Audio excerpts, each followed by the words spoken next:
Good morning, all you beautiful people out there. My name is Matt, and I truly hope you've had an amazing holiday season. I'm sorry for my absence in the past couple of weeks. I took some time to kind of recollect myself and spend some time with family. It's been really great, but here I am ready to jump back into Minecraft in the new year. And speaking of the new year, I know people always say, "Oh, new year, new me." Well, I'm not changing me. But I do think that I've been rocking these sweet red threads for just maybe a little long. I'll take some time, send them into the dry cleaner, get them all gussied up for next time. But in the meantime, I figured maybe re-dye my clothing to be my favorite color, cyan. So I've not really tested this out, but I'm assuming that this will work. So I should be able to just throw that in, and then if I jump in, I don't know how long I have to stay in here. I guess I'll just get out once I notice a difference. Oh man, I really hope this doesn't dye my hair again. I cannot have blue hair again. That was a rough time. And my fingers are starting to get really pruny. I should probably get out of this. Well, here we are. It seemed to have worked wonderfully. It even got my cool shoes. Heck yeah. Let's, I would do a spin, but you always follow my face. Maybe, oh yeah, we get the back to that beautiful, beautiful plaid. Well, of course, I'm not just here to re-dye my clothes. I have a discovery that I want to show you. I was laying out the foundation to a new building, one where I was going to put some villager breeding stuff in, and I started digging down, and I found this little cave system. I think I maybe hear some mobs in the middle. I don't know how they got there. I thought I lit it all up. As I was following this little cave system down, I kept encountering skeletons and skeletons and skeletons, and you may see where I'm going with this. I encountered a dungeon. Now, I haven't taken any loot, but we got some pretty good stuff. We got cat, we got some horse armor, fortune 2, not really necessary since I did all that enchanting. Speaking of enchanting, I wanted to go mining and try to find some diamonds so that I can get some better tools for a pretty big project I have planned. So hopefully we get some good stuff. I got some just normal iron picks and diamond picked, and maybe some shovels, but I don't think. Yeah, I'd like to get fortune 3 or silk touch. So I'm just gonna be doing that. Ooh, speak of the devil and he shall appear.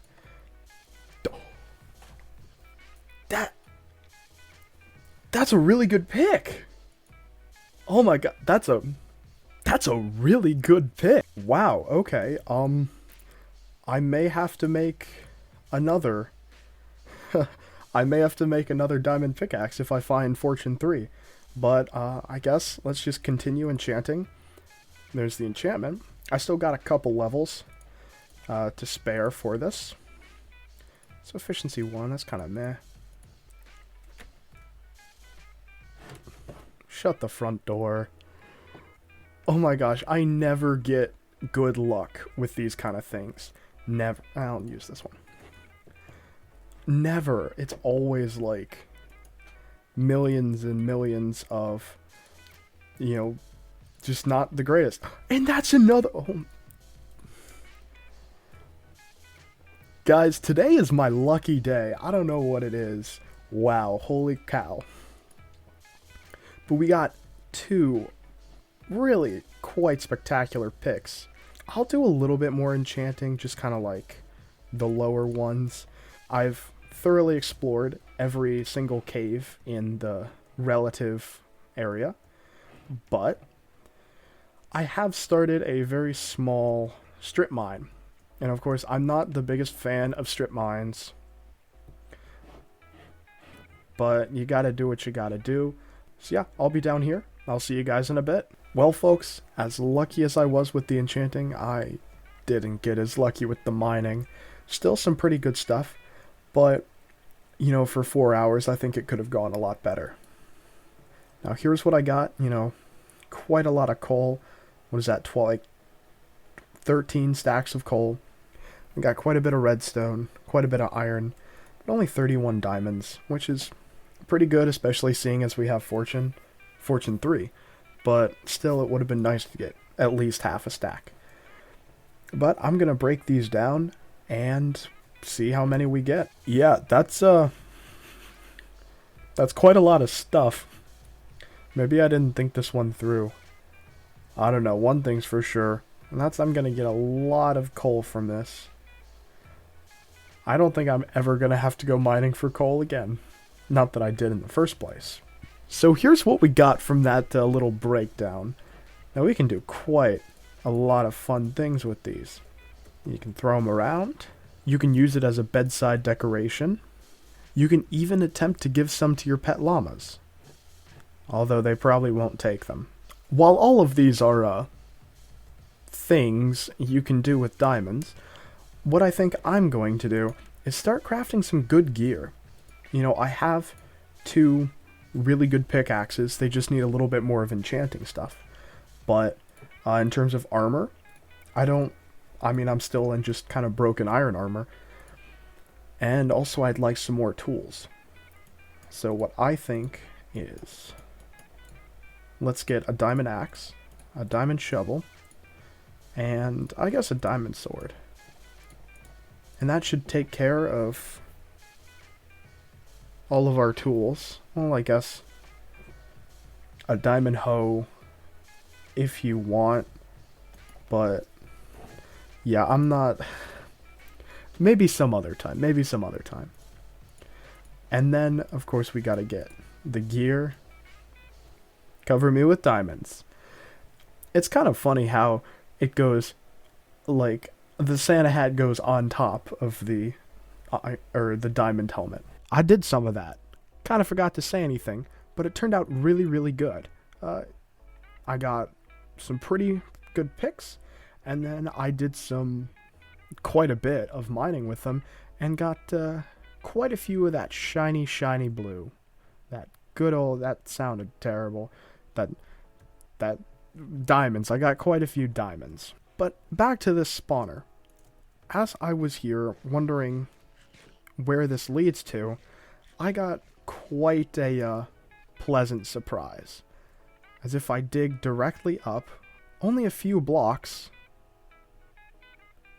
it's right where my base is. So I got to thinking, what could go here that is definitely mob spawner reminiscent?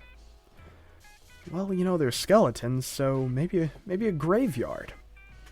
But a graveyard would look a little out of place in this village. But of course, this is a medieval village, and religion was super important back then. So I'm thinking, we build a little church, and we place it right over that, then we can have a graveyard back behind me. And I think it can look really, really cool. I have some pretty good ideas for how it's gonna be. And, you know, without further ado, let's just kick off this time lapse with a little bit of groovy music, huh? Kick off the new year the right way.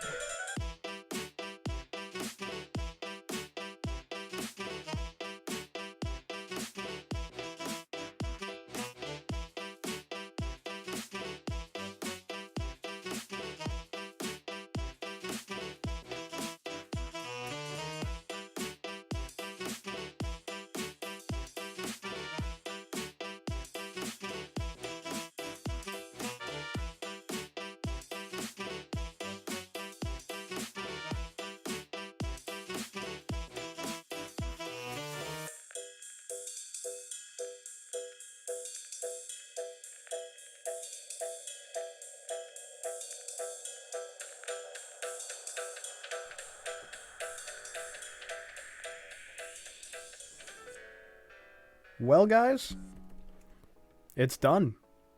I am extraordinarily happy with how this turned out. I did a lot of stuff that I haven't really ever tried to do before, like making this roof a little bit copper patinaed.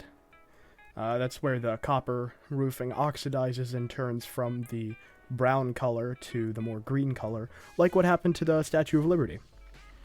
But yeah, I got this nice little church here, and what's even cooler is there's a chicken on the loose. Not the chicken, that's cool. It's even cooler. I haven't done any of the inside, but right here, it's kind of a long staircase down. But in the end, it's pretty worth it. This skeleton grinder is so good. Probably because I've lit up probably every cave in the area. But it is really good. I've, just done a little bit of work down here clearing out the area, getting ready to decorate it.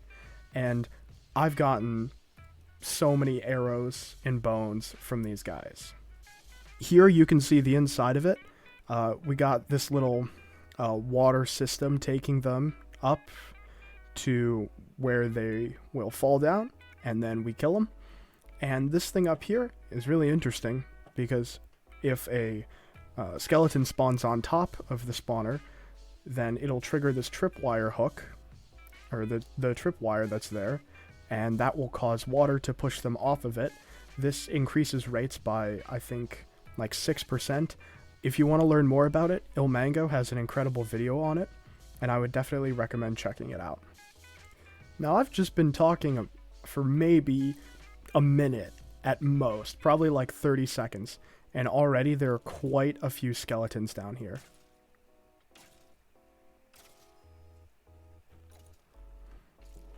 And I think I have an idea on how to make this even better. Of course, I'm going to do some decoration in here, but I have a little trick up my sleeve to make this farm 100% AFKable. But before that, let's just take a second and redo the decoration of this area.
So what do you guys think of the place?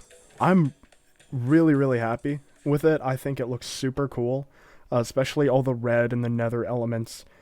I know it's not like a nether farm or anything, but I kind of like bringing it into the overworld, especially with these skeleton and undead kind of mobs.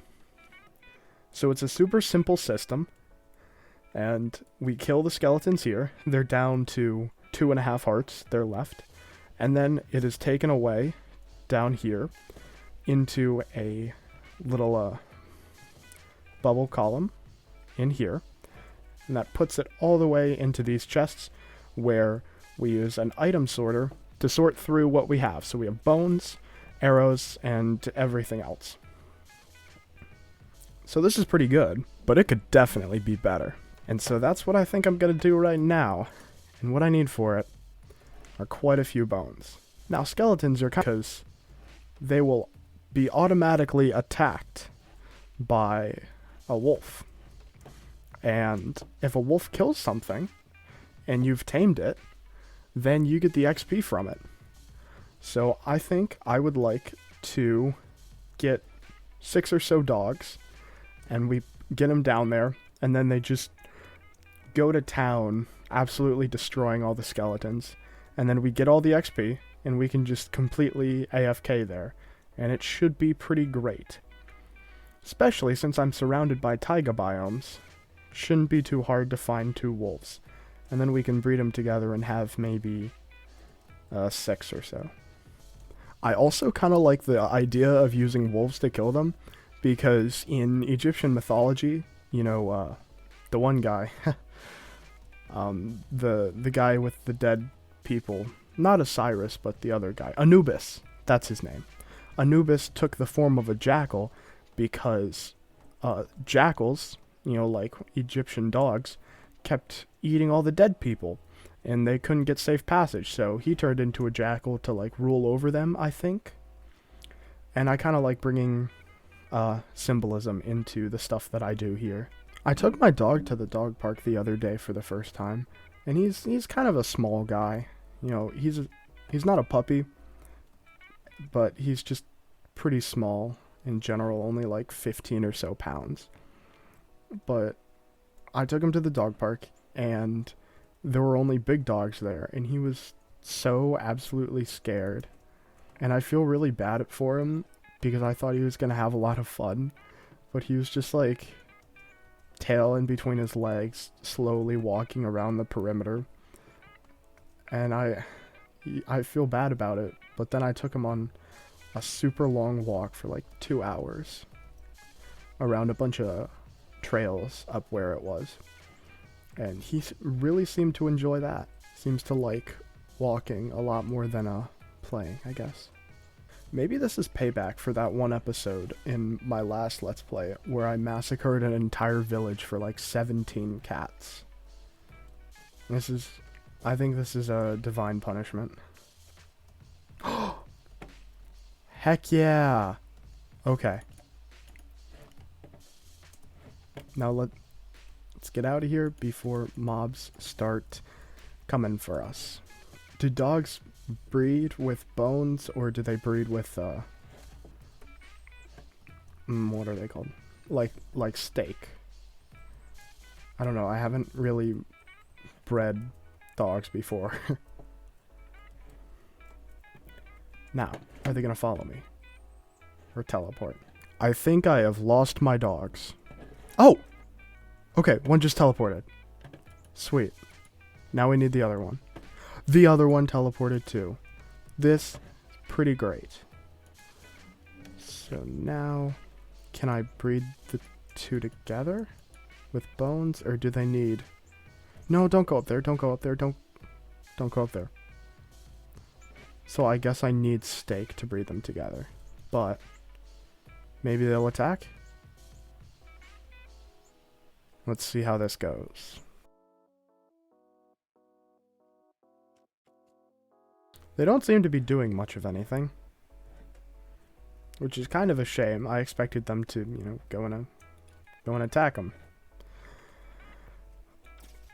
Maybe it's something about they don't have eye contact.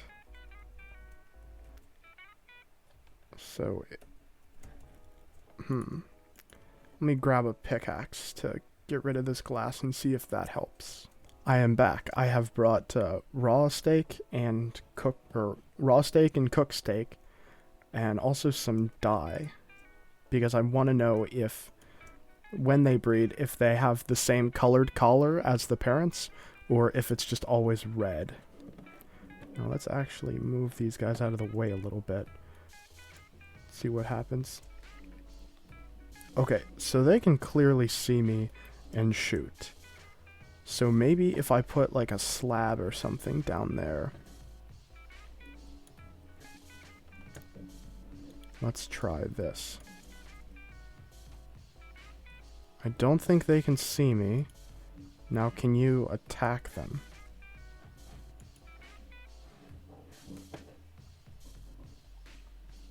Do you want food? Okay, so it is steak.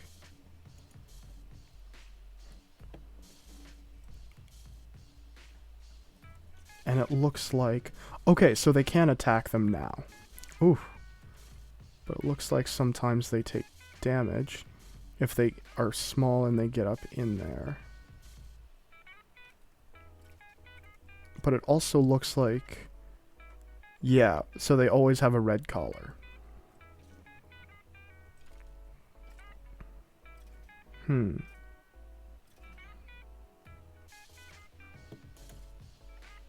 It's not what I wanted to do. We need him out so that they don't get hurt. Because he can get in there and then do some, the bad skeletons can do some damage to him, and we don't want that. But I think opening this is good, because then the dogs can have eye contact. Or maybe it didn't do anything. I have no idea. Figure out at some other point. But I kind of like having the glass here to be able to see. Well, anyway, I guess we just have 3 dogs here now that we can give bones to. I don't know if you'll take those or not, but yeah, so, and it's raw beef that breeds them together. I feel like I'm doing it right, and they should attack, but I don't quite know for sure. I might take this in a creative world later and figure it out. But it is a pretty good farm nonetheless. Well, folks, I think it's about time we wrap this episode up. We've done a whole lot today, but before I go, I want to leave you with a song recommendation. Breathe Deeper by Tame Impala. It's really good. I've been listening to it a lot, and it's definitely become one of my favorites on the newer album that he's put out. It's that sad time once again. I'll see you later, guys. Take care. Good night.